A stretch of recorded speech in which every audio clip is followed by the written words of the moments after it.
What's up guys, Tanner Chidester here, teach you how to build profitable online businesses. Now in today's video, we're gonna go through conversion rate for Facebook ads, what's a good percentage, what the CTR should be, how many come from leads, apps, etc., all that good stuff. Now, first thing I wanna talk about is the CTR. Now, the CTR is always gonna come down to a B2C industry and a B2B. B2C is usually anything that is not financial ROI. Okay, so how to do a handstand, how to write a book, how to get in shape, how to run faster, like anything there's not a financial ROI. On the other hand, you're gonna have a B2B offer, which is a financial ROI.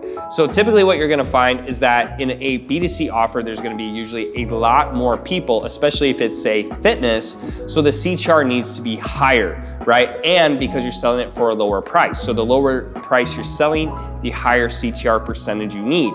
So again, I'm gonna give you numbers based off a 4X or more ROI, which means if you spend $1, you're making at least 4 back. So if you spent $2,500, you make 10K. If you spend 5,000, you make 20K, so on and so forth. So for a B2C offer, typically you're gonna look for a 2% CTR, which means that if 100 people click on your ad, 2 go through the actual ad, okay? So if 100 people see your ad, 2 click through. That's what that means. Click through, they click the link and they go through to the other side after the initial ad, okay?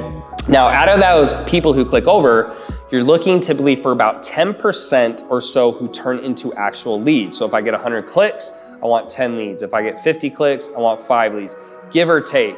Now, this is not a rocket science. It can change for various offers. I can see this up, down, all around, but that is going to be the average. Now, after you get the leads, you're gonna look for another 10% to turn into applications. So again, if I have 100 clicks, I'm looking for 10 leads. If I get 10 leads, I'm looking for 1 application, okay? And then typically based off the type of offer, you're now gonna look for, let's say 1 to, let's say 5. It's a very hard number, it could vary, but let's say out of every 5 applications, you make 1 sale.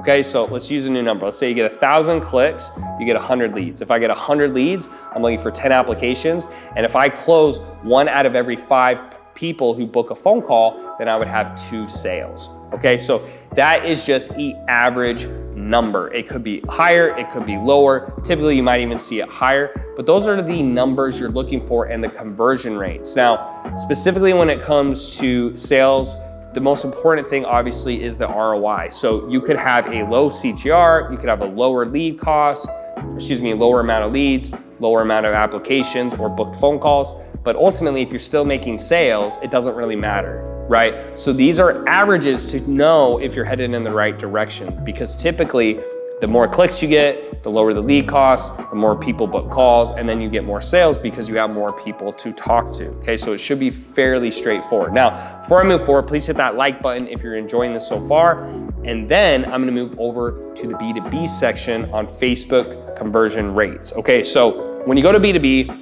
it's typically going to be a smaller audience. So what I mean by that is when I'm doing something that's financial ROI, it typically could be for business owners or, online businesses, brick and mortar businesses. It's gonna be someone who's trying to make money. So if you're doing that, it's typically gonna be a smaller audience because not everyone wants to build a business. Not everyone wants to go online. They want to basically work a 9-to-5 job. So with that being said, what I like to do in this instance is get people to understand your numbers will typically be a little worse.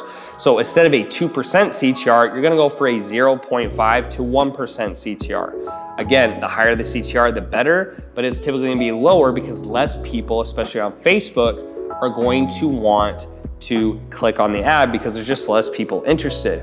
After that, you're still going to go for typically the same numbers. So typically in B2B, if you get 1,000 clicks, you're looking for 100 leads, right? Same type of numbers, 100 leads, you're gonna look for 10 applications. If you get 10 applications, you're gonna look for 1 sale. So, in a fitness offer or B2C offer, you're typically gonna get maybe 2, 3, maybe even as high as like 5 sales out of 10 booked phone calls. In a B2B offer where the price is much higher, you're usually gonna get maybe 1 out of 10 instead of 3 out of 10, 4 out of 10, 5 out of 10. So when it comes to Facebook conversion rates, the biggest things to keep in mind is it's gonna depend on your offer and it's going to depend on your niche. But once you have that down, most of the other numbers add up. And you have to keep in mind that as long as you're making more than you're spending, None of these percentages I gave you matter unless you're not actually making more than you spend, but they're good metrics to go by and good standards, because if you're getting a lot worse or you're getting better, that will be predicated typically off your results in terms of sales.